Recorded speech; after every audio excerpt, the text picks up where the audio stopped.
parti politique bi la ñor mun nga topp leader bu la neex mun nga ne damay live ku mu neex na saaga man du ma mës a wax nit bul saaga man personnellement je vais essayer de tout faire pour bañ a saaga ku nekk ak style bi ngay demee ak sa méthode comprendre nga parce que combat bi ku nekk ak sa degré d'indignation la ku ci nekk ak ni nga koy exprimer mais dafa am foo xamante ne nii nag il faut que ñu nangu ne ñun ñëpp dañ ko war a bokk nag wute bi lu mu wute dafa am loo xam dañ koy ay principe ay valeurs universelles yoo xamante ni mënuñu fa wute bu ñu fa wutee rek ça veut dire qu'on fausse le combat kii mën na ànd ak Idi kii ànd ak Sonko kii ànd ak keneen ak ku muy mënti nekk kii nekk lu ko neex ku nekk ak style bi ngay communiquer mais dafa am foo xam bu ñu fa yeggee il faut que ñu bokk combat bi dafa am foo xamante ni ñëpp dañ fay daje moom mooy tax tey bu Assane Diouf di live ñu mën ko déglu parce que dafa am luy wax lu muy wax luy engagé combat bi ñuy mëne parce que dafa am benn objectif comme bu ñu am mooy lu defar Sénégal man foofu dama fay rejoindre Assane Diouf foofu dama fay rejoindre activiste bu nekk dama fay rejoindre sénégalais bu nekk boo xam ne rek yaa ngi indi ñëwu képp koo xam yaa ngi xeex pour Sénégal tegu ci yoon rek man dama lay jàppale mais il faut que ñu am cohérence aussi ci combat bi ni ñu koy mënee il faut ñu am cohérence ci ñi ñuy waxal il faut que ñu xam ne ñun ñuy wax muy Assane Diouf ak man ak keneen ku muy mënti nekk c'est pas parce qu'on est plus intelligent c'est pas parce que dañu ëpp fit c'est pas parce que dañu gën a mën a wax parce que ñun ñoo jël la responsabilité de décider pour wax ñun ñoo woo nit ñi ci benn combat boo xam ne dañu ko bokk ak ñoom le combat la Assane Diouf moomu ko Guy Marius Sagna moomu ko keneen ak keneen moomu ko kii live moomu ko kii seetaan moomu ko kii déglu moomu ko c'est un combat pour le Sénégal man la cas Assane Diouf c'est un cas d'école pour man daf may interpeller kenn nanguwul li daal Assane Diouf dans un pays qui se dit démocratique à partir du moment où ñun nanguñu nekk un état de droit nangu nañu nekk un état démocratique dafa ànd ak ay responsabilités dafa ànd ak démocratie dafa ànd ak ay mbiru boppam mais suñu problème fi ma ànd ak Assane Diouf mooy suñu autorité à partir du moment où nangu nañ que ne on vit dans une démocratie dafa am lu mu àndal Donald Trump chaque jour gars yi toog di saaga ndayam Macron bii fii ñu nekk France chaque jour gars yi toog di saaga ndayam ngeen baal ma ci kàddu yi chaque jour ñu ngi leen di saaga en tout cas te Macky Sall ëpp leen dayoo parce que ñoom dañu accepter l'exercice démocratique la démocratie a un prix Macky Sall ni mu nangoo ne moom la démocratie c'est la loi de la majorité moom mu am majorité di diriger assemblée nationale am majorité gagner élection démocratie du loolu kese dafa am leneen lu mu àndal dafa am lu ñu woy liberté d'expression nag concept yi ñu la neex nga définir ko lan mooy liberté d'expression lan mooy saaga ak lan moo dul saaga parce que mënuñu toog naan le Sénégal est une démocratie majeure le Sénégal c'est la vitrine de la démocratie en Afrique on peut pas comprendre des jeunes yu toog di kii syndic même bu fekkee dañu saaga le président de la République ñu leen di tëj prison loolu la démocratie laaj il faut pas que ñu nax sénégalais yi parce que suñu état yi dañu bëgg di gouverner à travers la démocratie di créer ay concepts ne on est dans un état de droit quand ça les arrange ñu il parle d'état looloo tax Macky Sall amoon sañ-sañ ak fi taxaw ne les marabouts sont des citoyens ordinaires loolu état moo ko permettre moo ko mais dans la société sénégalaise boo ko waxee ça offusque de la même façon Assane Diouf bu waxee dans la société sénégalaise saaga Macky Sall les gens s'offusquent mais boo demee dans le cadre d'un état mais c'est pas un problème loolu mooy paradoxe bi y a l'institution de l'état y a les institutions socioculturelles yu nekk Sénégal et religieuses y a gis-gis bi ñu am ci état ni muy doxee ak gis-gis bi ñu am en tant que sénégalais ni société di doxee état moo may Macky Sall mu taxaw ne tous les sénégalais les marabouts sont des citoyens ordinaires état moo ko may noonu la état mayee Assane Diouf mu saaga Macky Sall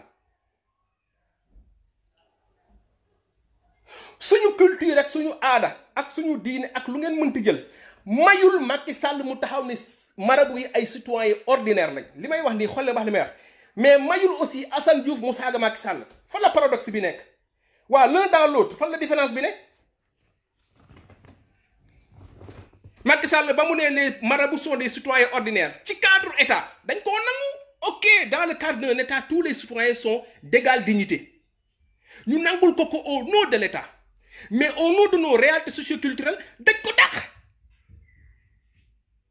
de la même façon, au nom de nos réalités socioculturelles, saga dañu ko dak, mais dans le cadre d'un État, un jeune citoyen qui insulte le président, mais c'est une banalité.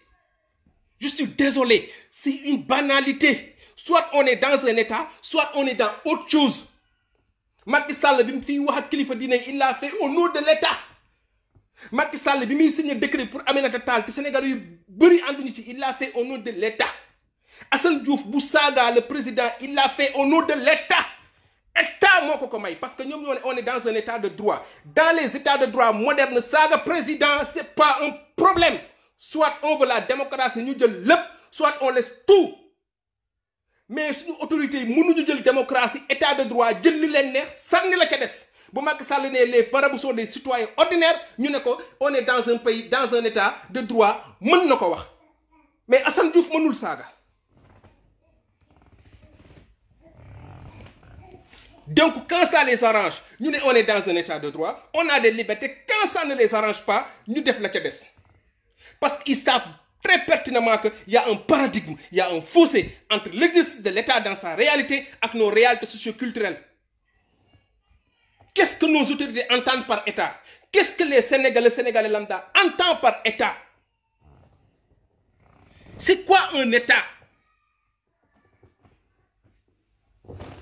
Est-ce que tous les Sénégalais ont cette compréhension qu'ils vivent dans un état de droit? Est-ce que le Sénégalais bi lay wax dëkk ak le Sénégalais bi lay wax état c'est des contenants? Dëkk c'est un contenant dafa am lu mu lal. État c'est un contenant mais est-ce que Sénégalais bi li muy dégg ci état loolu lay dégg ci dëkk? Li muy dégg ci président loolu lay dégg ci njiit? Fa la question bi nekk. Ànduma ak Assane Diouf parce que xeexam amul cohérence. Mais man su may xeex ay principe damay continuer di xeex ay principe. Sama pire ennemi su nekkee dans un combat de principe je le rejoins ci principe yi. La démocratie a un prix mon ami.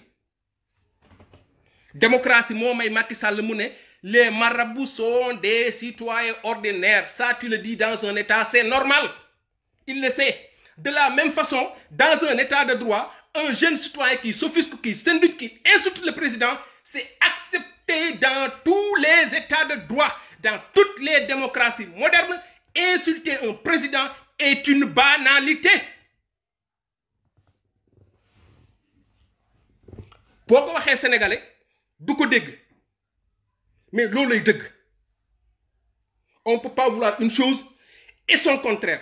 Si Macky Sall se permet de signer des contrats qui n'arrangent pas les Sénégalais, des contrats yoo xamante ni s'il fallait faire un référendum contrat yi du jàll, c'est parce que démocratie moo ko may. Parce que jàpp na ne am na majorité. La loi de la majorité c'est la loi de la démocratie.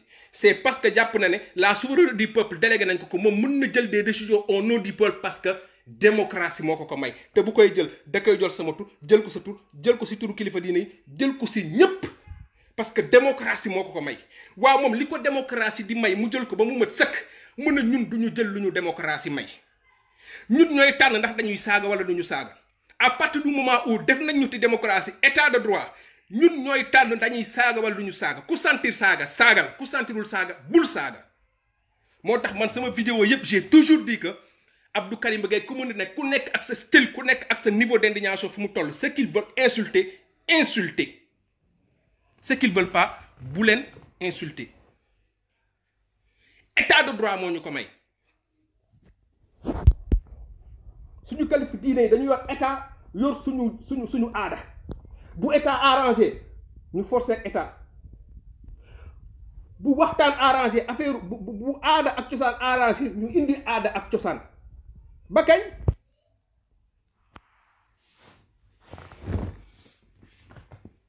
Nekkuñu ci dëkk boo xam dañu naan koccu nee na diw nee na nekkuñ ci dëkk boobu ñun ñoo décidé ne on vit dans un état de droit on vit dans un pays laïque on vit dans un pays boo xam l'état reconnaît l'exercice de l'expression des libertés de l'expression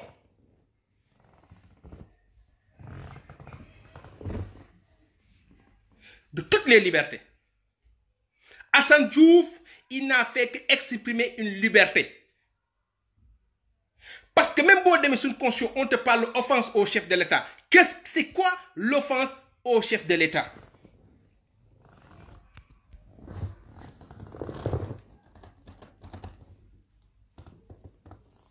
Motax li ñu wara xex dafa bari.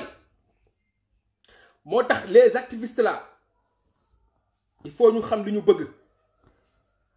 Politiciens yi sax gars yi wax ci réseaux sociaux les activistes là ñom ñoo gëna tassaro ko politiciens yi. Man je ne me définis pas en tant qu'activiste wala kuy bokk Sénégal yi gis les activistes de nangam ku nekk créer ben affaire quoi. Ku nekk créer ben affaire quoi. Ñom seen bi sax ñuy dëmmante. On n'est pas là pour là. On est man pour fan activiste. Buma kenn fan. Man je suis là parce que dama japp y a un combat bu ñuy mener. Et c'est là où je suis pas d'accord avec Assane Diouf. Assane Diouf, quand il a subi des injustices au nom de l'état de droit, il y a des gens qui l'ont soutenu. Moi, je ne l'ai jamais soutenu parce que je suis un patriote. Je ne l'ai jamais soutenu parce que man, Pastef la bok. Je l'ai soutenu parce que je suis un jeune Sénégalais qui veut préserver aussi les acquis que nous avons. Mais dafa am ci combat bi yo xamanteni ñun ñep dañ ko bokk kenn waru ko laal.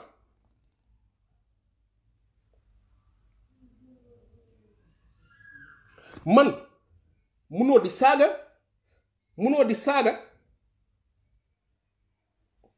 Macky Sall di saaga Macky Sall di xeex ak moom ñi di la jàppale nga xëy un bonjour di saaga Ousmane Sonko au nom de quoi yemoo ci saaga Ousmane Sonko nga ñëw di tàgg Tahirou Sarr. C'est le problème que Assane Diouf il n'est pas cohérent dans son combat. Assane Diouf dafa yenn combat bi. C'est un précurseur et on le respecte en tant que tel. Assane Diouf c'est l'un des précurseurs tay muy man ak ñu bari bu ñu amé sañ-sañ wala ñu am tay tok di wax Assane Diouf def ci jouer un rôle bu crucial. Def ci jouer un rôle bo xamanté ñun la jeunesse sénégalaise dañ ko amel njukkal. Lolu du dañ. Le nom de Assane Diouf restera dans l'histoire du Sénégal. Nit ci Y'en a marre bokkee nit ci Guy Marius Sagna bokkee loolu la yàlla def c'est son mérite nañ ko reconnaître mais il faut que aussi Assane Diouf am cohérence ci combat bi muy mëne du combat wam moomul combat bi Assane Diouf moom moo ber boppam.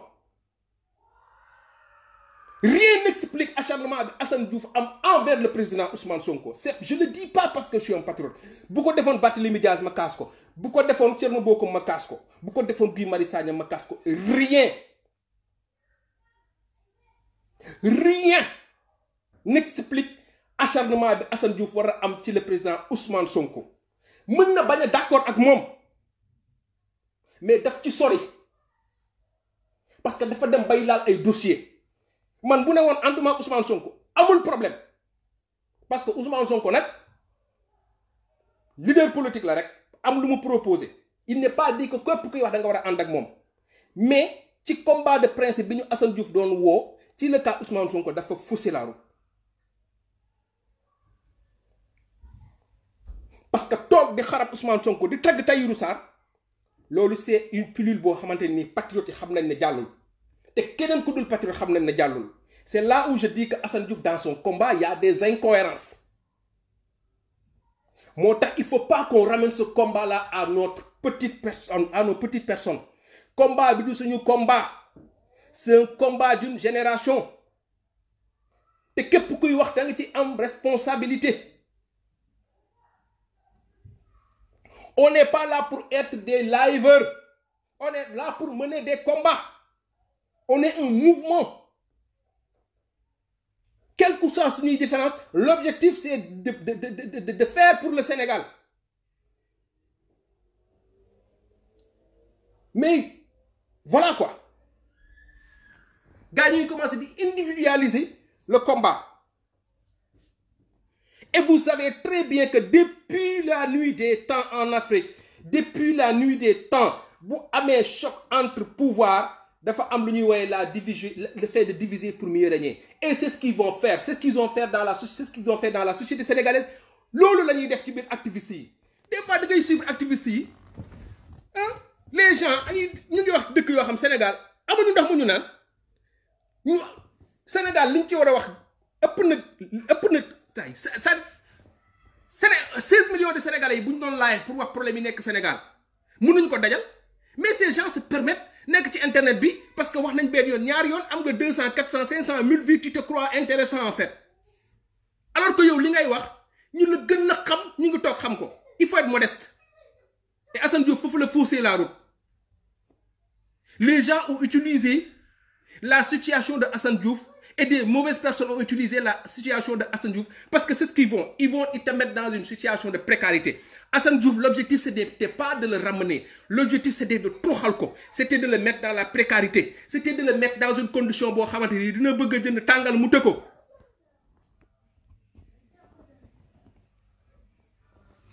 Té nak ñun dafa am ay langage ñu am Sénégal boy goré da ngay goré ci dara.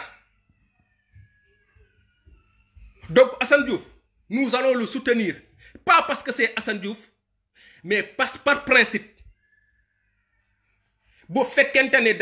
Au Sénégal, on vit dans un état de droit. Dans un état de droit, un jeune Sénégalais qui se lève pour ça, le président, c'est quelque chose de très banal. Mais ils veulent une démocratie, quand ça les arrange, eux, ils peuvent faire ce qu'ils veulent. Ils peuvent parler de liberté. Il faut parler de démocratie. Démocratie dafa am prix. Mënuloo defar omelette te doo toj nen. La démocratie n'est pas parfaite. C'est le moins mauvais des systèmes de gouvernance. Elle n'est pas parfaite. Dafa am yu mu àndal. Loolu mu àndal moo may suñu autorité yenn saa yi ñuy jël yi ñuy jël. Ku ne xam na ne wax naa ko sànq. Macky Sall am na décision yu mu jël yoo xam c'est impopulaire benn Sénégalais bëgg ko Macky Sall jël na le genre dugal ko ci suñu constitution dugal ko ci suñu def ko ministère le genre le ministre du genre c'est au nom de la démocratie parce que c'est le président de la République qui a été élu démocratiquement c'est au nom de ça que Macky Sall la jël genre le concept de genre mooy lépp lu jëm ci wàllu góor jigéen wàllu lesbianisme wàllu LGBT yooyu yëpp mu dugal ko suñu constitution dugal ko def ko ministère te tout le monde sait que la société sénégalaise devait rejeter l'autre il l'a fait au nom de la démocratie entre guillemets du sax démocratie mais il l'a fait au nom de l'état de droit parce que c'est lui qui exerce la magistrature suprême et pourtant on l'a accepté entre guillemets il l'a fait au nom de cette démocratie là Assane Diouf li mu saaga boobu Macky Sall saaga sénégalais yi da koo gën a rey Macky Sall dañu indil ministre du genre au Sénégal saaga da koo gën a rey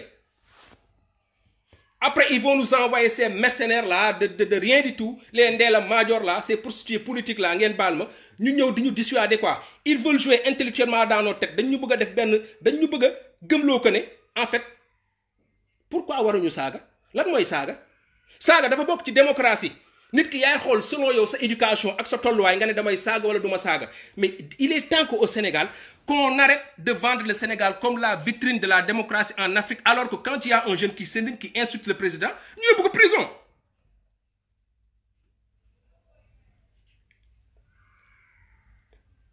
mais c'est parce qu'on n'est pas solidaire Assane Diouf aujourd'hui il a perdu l'estime de beaucoup de gens yoo xamante ne ni c'est parce que dans son combat il y a eu beaucoup d'incohérences comme ni ma ko waxee il avait bien commencé mais personne ne peut expliquer le fait que tey si l'histoire des 94 milliards Assane Diouf tegu ko fenn ñëw di xarab Ousmane Sonko bay waat ne Ousmane Sonko du ma sa nekk président de la République mais mën nga ne ànduma ak moom mais di waat yemul foofu mu jël Tahirou Sarr ne Tahirou Sarr c'est un digne fils du Sénégal Ousmane Sonko il est mauvais, Tahirou Sarr il est bon. C'est là où beaucoup de gens ne l'ont pas compris. C'est là où il est allé au-delà des principes. C'est là où il a fait un jugement de valeur. C'est là où il a été subjectif.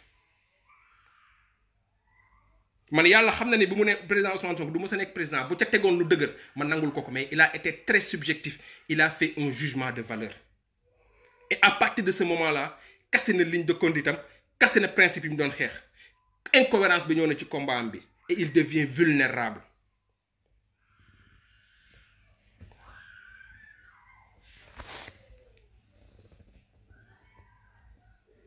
Donc on va le soutenir au nom de l'état de droit, au nom de la démocratie. Mais ñun nañu organiser wu. Xasante bi bari na ci biir activistes yi. warante bi bëri na ci biir activiste yi saagante yi bëri na ci biir activiste yi moo tax yéen bu leen jël combat bi jox leen ko combat bi activiste yi moomuñu ko man moom ma ko keneen moomu ko c'est le combat de toute une génération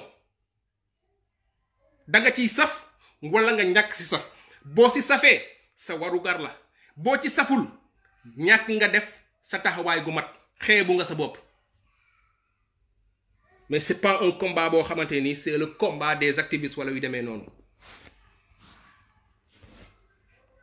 y a des gens yoo xam ils font pas de live ils sortent pas dans les réseaux sociaux mais ils apportent au Sénégal des jeunes là ils apportent au Sénégal loo xamante ni tout boo boole woon activistes yi nekk ci réseaux sociaux yëpp nga boole seen effort le jeune là bi feeñul tele deful dara il fait mieux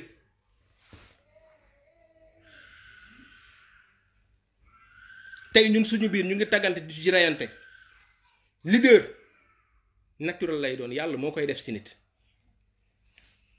bu ñu ko forcer nañu modeste gis nga bu ñu modesté tey xeex ay combat de principe rek après duñu juboo suñu biir quoi après ku nekk dem ànd ak ku la neex combat de principe yi xam nga moom mooy lan mooy defar Sénégal lan mooy jubal Sénégal gis nga Assane Diouf bu toppoon combat de principe am boobu noonu man gëm naa ne tey du ko ñuy jël di ko taxañee man bi ma gisee image bi yéen dañu jàpp ne nit ñi dañ ci gis que ne ñu ngi jàpp mais man en fait dama rus parce que ce que représentait Assane Diouf je fais pas de live pour démolir Assane Diouf je dis juste que sur ni muy xeexee dafa bëri ay incohérence dafa bëri ay incohérence trop kon nañu bàyyi ñun léegi ñuy jël combat bi di ko teg nit combat bi du Assane Diouf loolu day tax bu ñuy topp nit bu génnee ci principe yi rek ñun on continue le combat parce que je vous le dis parmi les politiciens parmi les activistes am na ñoo xamante ni c'est des faux am na ñoo xam gëmuñu dara am na ñoo xam ay ambition personnelle lañ xam mënuma ne kii la mais c'est comme ça noonu la àdduna di doxee ay l'homme providentiel ay l'activiste qui va venir tout régler le politicien comme président Ousmane qui va venir tout régler loolu amul y a pas d'homme providentiel le combat on le mène ensemble on le gagne ensemble mais avec des principes donc par principe soutenons Assane Diouf parce que soutenir Assane Diouf c'est se soutenir soi-même c'est soutenir tous les jeunes sénégalais ñun la jeunesse il faut qu'on se protège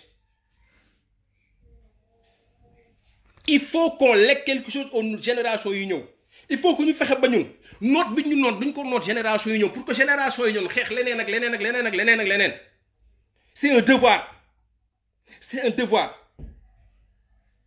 chaque jour moo ko sama live il y a beaucoup de jeunes sénégalais qui se disent dañoo tekki entre guillemets qui se disent que ce combat là que nous sommes en train de mener ça ne les regarde pas ça ne les engage pas jàpp nañ ne toog di wax ci jàpp nañ ne sax Guy Marius Sagna bu ñu jàppee ne Guy Marius Sagna dafa am jot astama yow donc xeexal sa dëkk am jot la ko ñun ni jàppee quoi parce que Sénégal noonu la ñuy jaayee ay modèle xam nga ñan la ñuy jaay comme modèle des Pape Cheikh Diallo des Aba No Stress des Wally Seck loolu la ñuy jaay comme modèle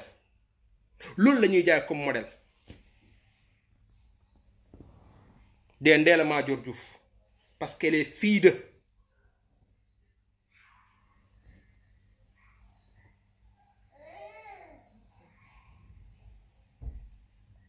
donc aujourd'hui bugguma sore ci live bi lii rek laa ci bëggoon wax nañu soutenir Assane Diouf nañu soutenirante suñu biir ci ay principe man su ma gisoon tey un jeune boo xam il est de l'APR ñu koy persécuter ci loo xam du dëgg du yoon dama koy jàppale c'est un combat de principe les gars c'est pas un combat pour Ousmane Sonko c'est pas un combat pour Guy Marius Sagna c'est pas un combat pour Pastef c'est pas un combat pour Idi c'est pas un combat pour Assane Diouf c'est un combat de principe boo desee ci combat de principe yi képp ku ñuy mënti néewal doole ci principe yow da ngay jóg xeex ko mais aussi nañuy nangu di recadrer ñi nga xamante ne ni dañoo juum man su ma juumee nañu ma recadrer Assane Diouf bu juumee nañu ko recadrer mais bu ñu kenn gëmloo ko ne man waxuma kenn mu saaga mais saaga dafa bokk ci démocratie soit dañuy nekk ci démocratie ñuy saaga ku bëgg saaga wala ñu dindi démocratie bi ñu teg fa leneen voilà loolu mooy wax ji di leen ziar di leen jaajëfal bëgg moo sori ci live bi on va être solidaire envers Assane Diouf, mais aussi ceux qui sont proches de lui, ceux qui peuvent lui parler, nañu fexe aussi moom mu recadrer waat ligne d'orientation am quoi mu teg Sénégal rek ci kanamam. comprendre nga bu demee man bu may wax ci Macky Sall di ko saaga dafa am lu may teg warul doon jugement de valeur waruma toog de ne Macky Sall neexuma wala ma toog di wax yoo xamante nekkul ci yoon. comprendre nga la preuve la plupart d'entre nous tey ñi bëgg Macky Sall jóge fi comme man en 2012 ils l'ont soutenu par ay principe tey ànduñu ak moom par ay principe donc nañu des ci principe yi bu ñu nekk ay fanatique bu ñu nekk ay altoppe bu ko kenn nangu kenn jaru ko amul benn leader bu ko jar amul benn bindeef bu ko jar ci àdduna bu dul sa yaay ak sa papa bu weesoo yonent Muhammad sallallahu alayhi wa sallam ak yàlla. nañu teg Sénégal rek muy njariñ nañu teg Sénégal kese muy dëgg. Assane Diouf yàlla na ko yàlla génnee ci li mu nekk on va se battre pour mu génn mais bu jógee ci lii na orienté waat xeexam bi te xam ne le combat c'est pas vers lui day jóge ci moom di dem ci Sénégal ñun du moom la ñuy topp Sénégal la ñuy topp ñu kenn Sénégal la ñuy topp et que activistes yi xoolaat seen conduite xoolaat seen bopp xam ne du ñoom c'est une génération te jeune bii nangu gàddu la responsabilité de casser ce combat là il faut nga am conscience bu dëgër rek pour mun ko casser quoi parce que Sénégal métti na la fa nekk doy na waar c'est une responsabilité ku nekk engagé wu te bàyyi naan ñii dañoo am jot ñii dañoo bëgg wax ñii dañoo bari wax ñii dañuy politique Sénégal bii fa nekk nii xam ngeen ne bés bu ñu bàyyee mu continuer dinañu ko layoog yeneen génération yi di ñëw ak koy mënti doon nag maa leen di ziar di leen jaajëfal.